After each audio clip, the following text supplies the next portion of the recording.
మన ప్రభు అయిన యేసు క్రీస్తు శక్తి కలిగిన పరిశుద్ధమైన నామంలో ఈ టీవీ ప్రోగ్రాం చూస్తున్న ప్రియ దేవుని బిడ్డలందరికీ నా హృదయపూర్వకమైన వందనాలు. ఎలా ఉన్నారు? బాగున్నారు కదూ? దేవుని మహాకృపను బట్టి ఈ రీతిగా సువార్త టీవీ ఛానల్ ద్వారా మనము చక్కని దైవ సందేశాలను వింటూ తద్వారా ఆశీర్వదించబడటం నిజంగా దేవుడు మనకిచ్చిన కృపగా నేను ఎంచుతూ ఉన్నాను. అందుకని సృష్టికర్త అయిన దేవుణ్ణి మరొకసారి స్తుతించుదాం. ఆయనకే సమస్త ఘనత మహిమ ప్రభావాలు కలుగునుగాక. మరి ఈ సమయంలో చక్కగా దేవుని వాక్యాన్ని మనము ధ్యానిద్దాం. పరిశుద్ధ గ్రంథములో మత్తయి సువార్త 25వ అధ్యాయం 1-2 వాక్యాలను మనము ధ్యానం చేద్దాం. పరలోక రాజ్యము తమ దివిటీలు పట్టుకొని పెండ్లి కుమారుని ఎదుర్కొనుటకు బయలుదేరిన 10 మంది కన్యకలను పోలి ఉన్నది. యేసు ప్రభువారు ఈ సందర్భంలో ఆత్మ సంబంధమైన, అంటే కంటికి కనపడనటువంటి పరలోక రాజ్యాన్ని గురించి, అనగా మానవులమైన మనము ఈ లోకాన్ని విడిచి వెళ్ళిన తర్వాత ఎక్కడికి వెళతాము? ఆయన రాజ్యంలోనికి వెళతామా, లేకపోతే మరొక రాజ్యం ఉందా? ఏ రాజ్యంలోనికి ఏ వ్యక్తులు వెళ్తారు? ఇటువంటి సమయాన్ని, ఇటువంటి సంగతులను ఆయన బోధిస్తూ కొన్ని ఉపమానాలు చెప్పినట్లుగా మనం చూస్తూ ఉన్నాం. ఏమిటి ఈ అధ్యాయంలో మనం కనుక చూస్తే, పరలోక రాజ్యాన్ని గురించి యేసు ప్రభువారు వివరిస్తూ ఉన్నారు. అంటే దేవుని రాజ్యం. ఈ పదము బైబిల్లో కనుక మనం చూసినట్లయితే, మనము ఈ మత్తయి సువార్తలో పరలోక రాజ్యము లేదా దేవుని రాజ్యము అనే పదము ఇంచుమించుగా 50 సార్లు రాయబడి ఉన్నట్లుగా మనం గమనిస్తూ ఉన్నాం. అంటే ఈ పదము అనగా పరలోక రాజ్యము, దేవుని రాజ్యాన్ని గురించినటువంటి ప్రాముఖ్యత ఎంత కలిగి ఉన్నామో, అంటే మానవునికి ఎంత అవసరమో, దేవుని రాజ్యాన్ని గురించి తెలుసుకోవటం, పరలోక రాజ్యాన్ని గురించి తెలుసుకోవటం ఎంత అవసరమో నొక్కి ఒక్కాణిస్తున్నట్లుగా మనం చూస్తూ ఉన్నాం. అలాగే మరి క్రొత్త నిబంధన న్యూ టెస్టిమెంట్లో దేవుని రాజ్యము మరియు పరలోక రాజ్యము అనే మాట ఇంచుమించుగా 150 సార్లు వ్రాయబడినట్లుగా గమనిస్తూ ఉన్నాం. అంటే ఒక్క మత్తయి సువార్తలో 50 సార్లు, మరియు క్రొత్త నిబంధనలో న్యూ టెస్టిమెంట్లో మనం కనుక చూస్తే 150 సార్లు ఈ పదాన్ని గురించి వివరణ కలిగి ఉన్నట్లుగా మనం గమనిస్తూ ఉన్నాం.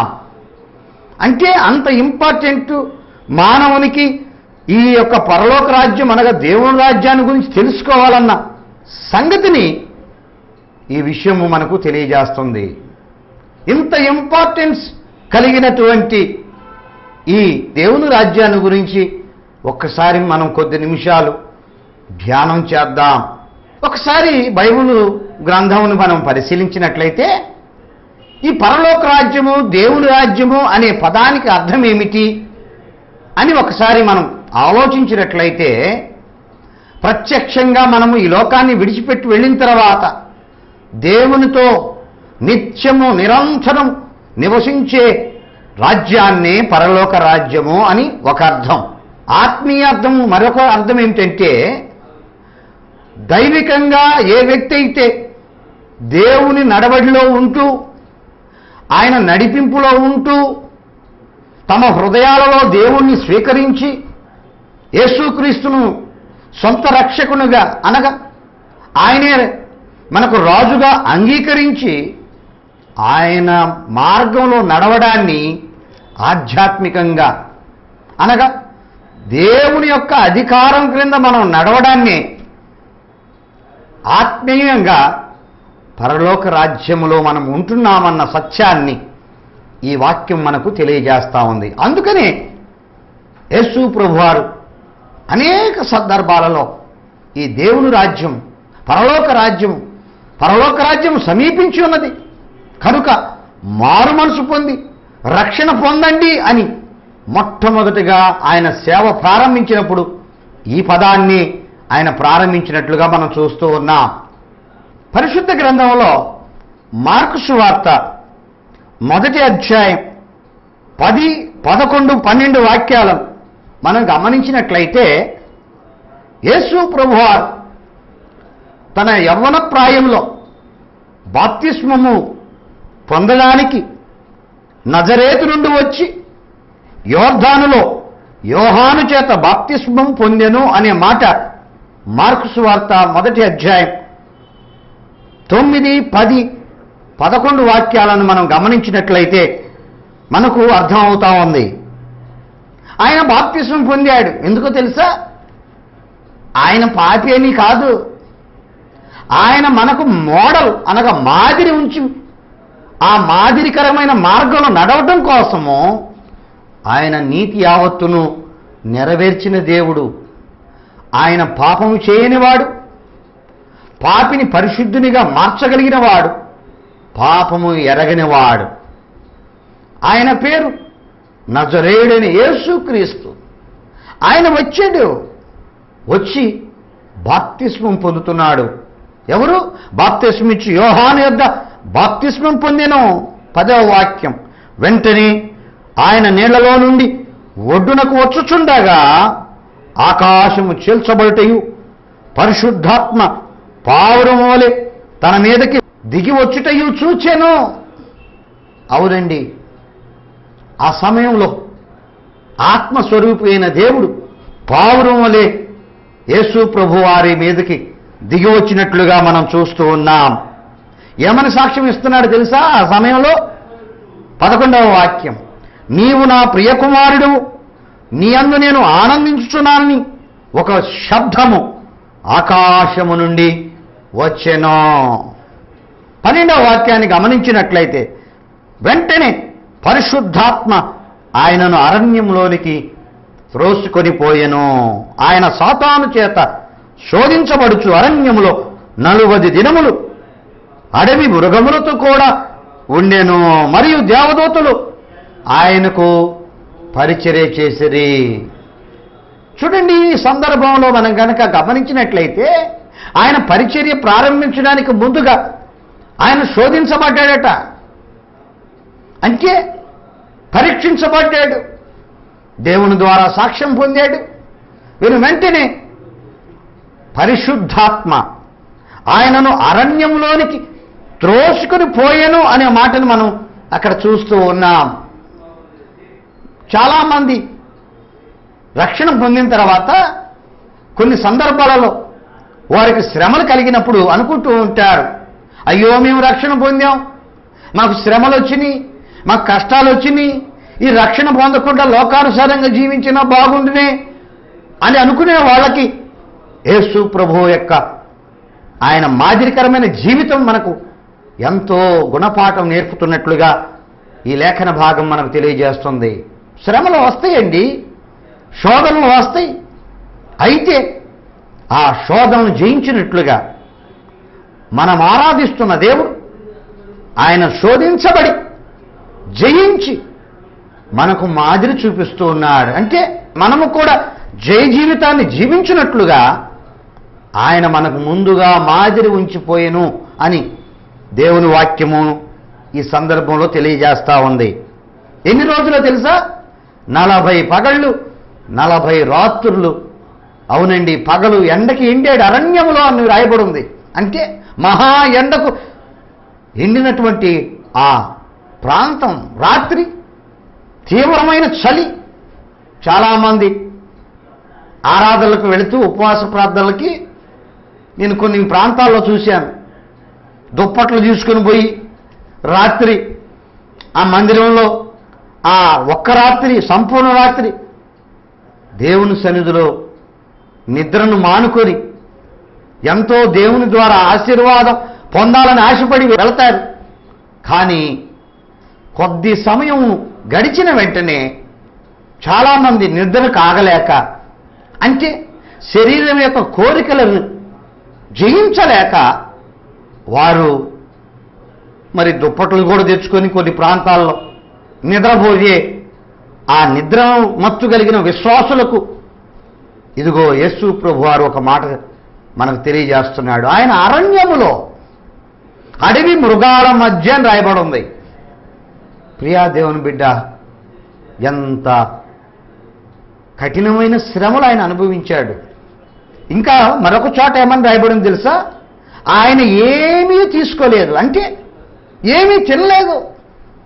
చాలామంది అడుగుతూ ఉంటారు మమ్మల్ని, ఏమని, పాస్టర్ గారు ఏమన్నా అరటిపండు తినొచ్చా, లేదా పాలు తాగొచ్చా, లేదా ఏమన్నా టిఫిన్ లాంటిది తినొచ్చా? ఉపవాసం ఉండమని నిన్ను ఎవరైనా యేసు ప్రభు అన్నాడా? అనలేదే. నీకై నీవు ఆశీర్వదించబడ్డానికి తీర్మానం చేసుకొని మరలా అది తినొచ్చా, ఇది తినొచ్చా, ఇటువంటి ఉపవాసం కాదు యేసు ప్రభు ఉన్న ఉపవాసం. 40 రోజులు సకల మానవాళి కోసం ఆయన తన జీవితాన్ని త్యాగం చేశాడు. ప్రియా సహోదరి సహోదరుడా, ఎంతైనా మనకు మాదిరికరమైనటువంటి దేవుడండి. మనం ఆరాధిస్తున్న దేవుడు ఎంతో శ్రీమంతుడగు దేవుడు, సత్యవంతుడైన దేవుడు. నిన్ను నన్ను మనల్ని ఆయన శోధనలు అనుభవించాడు కనుక మన కష్టాలు, మన బాధలు ఏమిటో ఎరిగి ఆ బాధలన్నిట్లో నుంచి తప్పించే దేవుడు. దేవా నువ్వు ఉంటే నా బాధలు నీకు తెలుసా అని మనం ఆరాధిస్తున్న దేవునికి మనం చెప్పనవసరం లేదు. ఎందుకంటే ఈ లోకములో ఎవరూ పడని బాధలు, శ్రమలు మన ఆరాధ్య దైవమైన యేసు ప్రభువారు అనుభవించాడు. అందుకే ఆయనకు శ్రమలంటే ఏమిటో బాగా తెలుసు. శ్రమల్లో ఉన్న నిన్ను నన్ను బాగా ఎరిగిన దేవుడు ఆయన. ఎరిగి వాటన్నిట్లోంచి ఏ రీతిగా బయటపడాలో మార్గాన్ని కలగజేసే దేవుడు. ఆయన పేరు నేను ప్రకటిస్తున్న నజరేయుడైన యేసు క్రీస్తు. మెట్టుకు ఈయన 40 రోజులు కఠినమైన శ్రమలు, శోధనలో సాతాను చేత అనే మాటను మరి గమనించినట్లయితే 13వ వాక్యం, ఆయన సాతాను చేత శోధింపబడుచు అరణ్యములో 40 దినములు అడవి మృగములతో కూడా ఉండెను అనే మాటను ఈ సమయంలో మనం గమనిస్తున్నాం. అందుకే దేవుడికి ఆ భక్తి ఎంతగానో నచ్చి దేవదూతలను పంపించి, ప్రియా దేవుని బిడ్డలారా, గత ఎపిసోడ్లో మనం తెలుసుకున్నాం ఆయన యందు భయభక్తులు గల వారికి పరిచయం చేయడానికి ఎవరిని ఉంచుతాడో తెలుసా? దేవదూతలను ఉంచుతాడన్న సత్యాన్ని మనం గత ఎపిసోడ్లో తెలుసుకొని ఉన్నాం. చూడండి, సాక్షాత్తు యేసు క్రీస్తు సృష్టికర్త అయిన దేవుడు ఆయన కోసం కాదండి బాధలో, నీ కోసం, నా కోసం, మన కోసం ఇన్ని శ్రమలను అనుభవించి వాటిని జయించి మనకు మాదిరి ఉంచి వెళ్ళాడు. అందుకే తను నమ్మిన బిడ్డలు కూడా కొన్ని సందర్భాలలో ఆయన శోధనలో పరీక్షిస్తాడు అని రాయబడి ఉంది. ఎందుకు? నా బిడ్డకి ఆ కెపాసిటీ ఉందా లేదా? అందుకే ఒక చోట మరొక వాక్యాన్ని మీకు జ్ఞాపకం చేస్తాను. 1 పేతురు పత్రిక 1వ అధ్యాయం 7వ వాక్యాన్ని గమనించినట్లయితే, నశించిపోవు సువర్ణము అగ్ని పరీక్షల వలన శుద్ధపరచబడుచున్నది కదా, దానికంటే అమూల్యమైన మీ విశ్వాసం శోధనల చేత పరీక్షకు నిలిచినదై యేసుక్రీస్తు ప్రత్యక్షమైనప్పుడు మీకు మెప్పును మహిమయు ఘనతయు కలుగుటకు కారణమగును. ప్రియా దేవుని బిడ్డ, అమూల్యమైన మన విశ్వాసము శోధనల చేత పరీక్షకు నిలబడుతుంది అని సత్యాన్ని మనం గమనించాలి. నిలిచినదై దేనికి నిలబడుతుంది? మనలో ఉన్న విశ్వాసాన్ని పరీక్షించుట కొరకు దేవుడు శోధనను అనుమతిస్తాడన్న సత్యాన్ని ఈ లేఖన భాగం మనకు తెలియజేస్తా ఉంది. ఎప్పుడు result in prize and glory and honour. ఆయన వచ్చినప్పుడు, ఆయనను ఎదుర్కొన్నప్పుడు మనకు హానర్, ఘనత వస్తుందట, మెప్పు వస్తుందట. ఇంకా మనం గనక గమనించినట్లయితే ఎంత చక్కటి ధన్యతలండి ఇవి. అందుకే నాకెందుకు శోధనలు వచ్చినాయి, నాకెందుకు కష్టాలు వచ్చింది, నాకెందుకు ఈ ఇరుకు ఇబ్బందులు వచ్చినాయి, నాకెందుకు అనారోగ్యం, ఇంకా ఎందుకు పెళ్లి కాలేదు, ఇంకా ఉద్యోగం రాలేదు అని సనుక్కోక, ఇదిగో దేవుని మాట సెలవిస్తున్న దాని ప్రకారం విని దానికి లోబడి తదనంతరం మనం ఏ రీతిగా ఈ మార్గం జయించాలో ఆ వాక్యాన్ని బట్టి మనం తెలుసుకున్నట్లయితే వెంటనే నీకు విడుదలిస్తాడు. నీ రోగంతో నువ్వు బాధపడటం దేవుని చిత్తం కాదు, అప్పుల బాధలో ఉండటం దేవుని చిత్తం కాదు, పెళ్లి లేకుండా ఒంటరిగా ఉండటం దేవుని చిత్తం కాదు, నిరుద్యోగిగా ఉండి బాధపడటం దేవుని చిత్తం కాదు. ఎందుకో దేవుని అనుమతి జరిగింది. ఎందుకో పరీక్షిస్తున్నాడు నిన్ను, రోగంలోనే నిన్ను పరీక్షిస్తున్నాడు. మరొక మాటను మీకు జ్ఞాపకం చేస్తాను. బైబిల్ ఏమంటుందో తెలుసా? ఆయన చిత్తము లేకుండా ఏదీ జరగదు. అవునండి ప్రియ సహోదరి సహోదరుడా, యోబు జీవితాన్ని మనం గనక గమనించినట్లయితే యోబుకి దేవుని కంచె ఉన్నంత వరకు అతను ఆరోగ్యంగా ఉన్నాడు, ఆనందంగా ఉన్నాడు, పట్టుమని 10 మంది పిల్లలు కలిగి ఉన్నాడు, సిరి సంపదలు ఆయనలో తొలతూగినట్లుగా మనం చూస్తున్నాం. కానీ ఒకనాడు అపవాది వెళ్ళి ఒకసారి యోబును పరీక్షించాలని కోరాడు.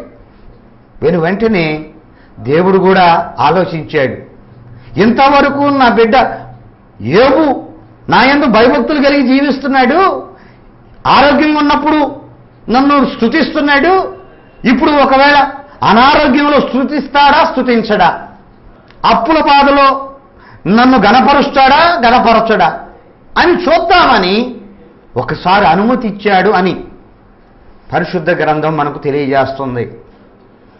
ఈ టీవీ ముందు కూర్చొని వాక్యం శ్రద్ధగా వింటూ ఆలకిస్తూ ధ్యానిస్తున్న ప్రియా దేవుని బిడ్డ, నీకు అనారోగ్యం వచ్చింది, అది శాశ్వతంగా నీలో ఉండటానికి కాదు, వెంటనే తొలగిస్తాడు. ఆయన పేరు నజరేయుడని యేసుక్రీస్తు. ఆయన పేరుకు మించిన గొప్ప నీలో ఉన్న రోగానికి, ఆ రోగానికి ఒక పేరు ఉంటుంది కదా, రోగం యొక్క పేరు కంటే నేను ప్రకటిస్తున్న యేసుక్రీస్తు యొక్క పేరులో ఉన్న శక్తి గొప్పదాన్ని ఈ సమయంలో మీకు తెలియజేస్తూ ఉన్నాను. అవునండి, ఆయనకు మించిన పవర్, మైటీ పవర్ ఈ లోకంలో మరొకటి లేదన్న సత్యాన్ని గమనించి ముందుకు కొనసాగమని ఈ సమయంలో మీకు తెలియజేస్తున్నాను. నీ అప్పులు ఆయనకు ఒక లెక్క కాదు, నీ నిరుద్యోగం ఆయనకు ఒక లెక్క కాదు. చనిపోయిన వారిని సైతం లేపిన దేవుడు, గుడ్డి వారికి చూపునిచ్చిన దేవుడు, అంగహీనులకు అవయవాలిచ్చిన దేవుడు. ఆయనకు అసాధ్యమైంది ఏదీ లేదు, ఆయన సమస్తము చేయగలడు. కానీ ఈ సమయంలో మన వంతు ఏంటో తెలుసా? నమ్ముట మన వలన అయితే నమ్ము వారికి కూడా సమస్తము సాధ్యమే అన్న సత్యాన్ని దేవుని వాక్యం మనకు తెలియజేస్తూ ఉంది.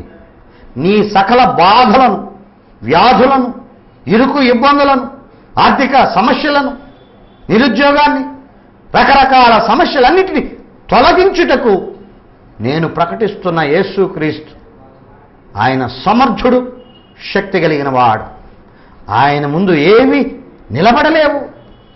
నీ సమస్య ఆయన ముందు నిలబడలేదు, నీ అనారోగ్యం ఆయన ముందు నిలబడలేదు, నీ నిరుద్యోగ సమస్య ఆయన ముందు నిలబడలేదు. కనుక మనము చేయవలసింది ఏమిటో తెలుసా? మన వంతు ఆయన యందు నమ్మిక ఉంచటం. ఆయన తొలగిస్తాడు, రక్షిస్తాడు, మనకు తోడుగా ఉంటాడు. ఆయన పేరు ఇమ్మానుయేలు. కనుక ప్రియ దేవుని బిడ్డలారా, మనం ఆరాధిస్తున్న దేవుడు మనవలే ఈ లోకానికి రక్త మాంసములు కలిగిన వాడై ఈ లోకంలోనికి వచ్చి మన బాధలు ఆయన భరించాడండి. మన వ్యసనములను ఆయన వహించాడు, ఆయన భరించాడు. నీవు నేను పొందుతున్న ఆనందం ఆయన మన యొక్క దుఃఖాన్ని తీసుకొని ఆయనలో ఉన్న ఆనందాన్ని మనకు ట్రాన్స్ఫార్మ్ చేస్తున్నాడు. కనుకనే ప్రియ దేవుని బిడ్డ, ఆయన శోధించబడ్డాడు. శోధించబడి సాతాను శోధనను జయించాడు. మార్కు సువార్త 1వ అధ్యాయం 14వ వాక్యాన్ని గమనించినట్లయితే, యోహాను చెరపట్టబడిన తరువాత యేసు కాలము సంపూర్ణమై ఉన్నది, దేవుని రాజ్యము సమీపించి ఉన్నది, మారు మనసు పొంది సువార్త నమ్ముడని చెప్పుచు దేవుని సువార్తను ప్రకటించుచు గలిలయకు వచ్చెను. చూడండి, యేసు ప్రభువు యొక్క బోధ, ఆయన యొక్క టీచింగ్, ఆయన పరిచర్య ఏ వాక్యముతో ప్రారంభమైందో తెలుసా? ఆయనే అంటున్నాడు. ఏమని? కాలము సంపూర్ణమై ఉన్నది. The time is fulfilled. అవునండి, కాలము సంపూర్ణమై ఉన్నది, దేవుని రాజ్యము సమీపించి ఉన్నది. And the Kingdom of God is at hand. అబ్బా, నీ చేతిలో అనగా ఇన్ యువర్ హ్యాండ్, దేవుని రాజ్యం నీకు సమీపంగా ఉన్నది. వాక్యం వినుచున్న ప్రియ సహోదరి సహోదరుడా, ఆయన దేన్ని ప్రకటించాడో తెలుసా?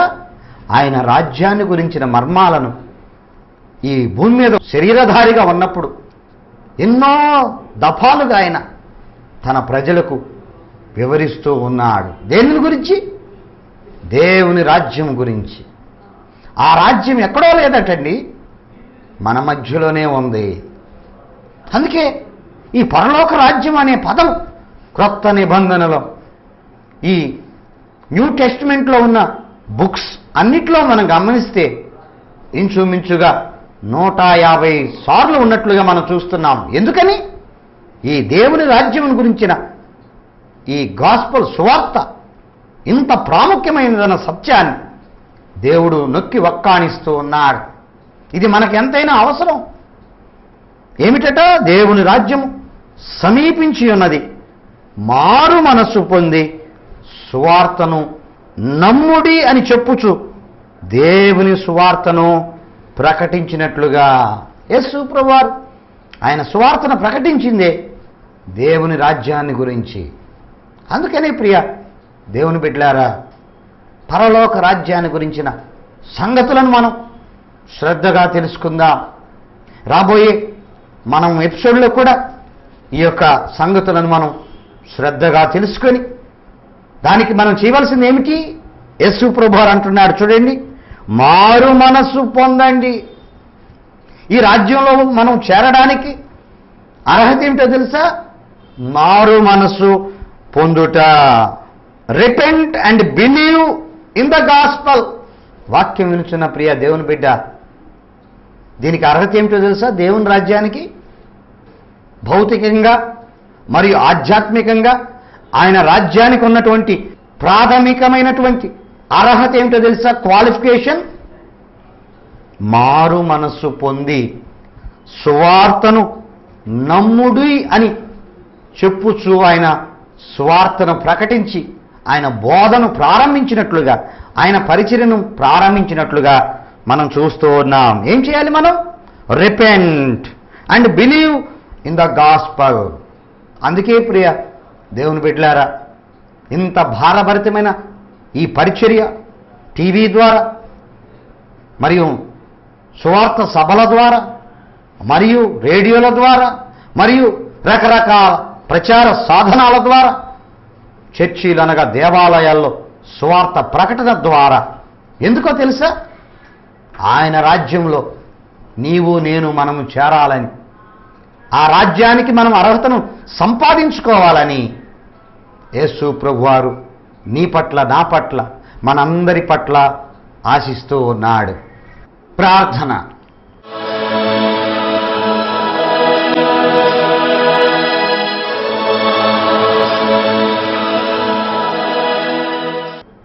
కృపా సత్య సంపూర్ణుడా, దయగలిగిన దేవా, నీ దయగలిగిన నామమును బట్టి నిన్ను ఎంతగానో మేము స్తుతిస్తూ ఉన్నాం.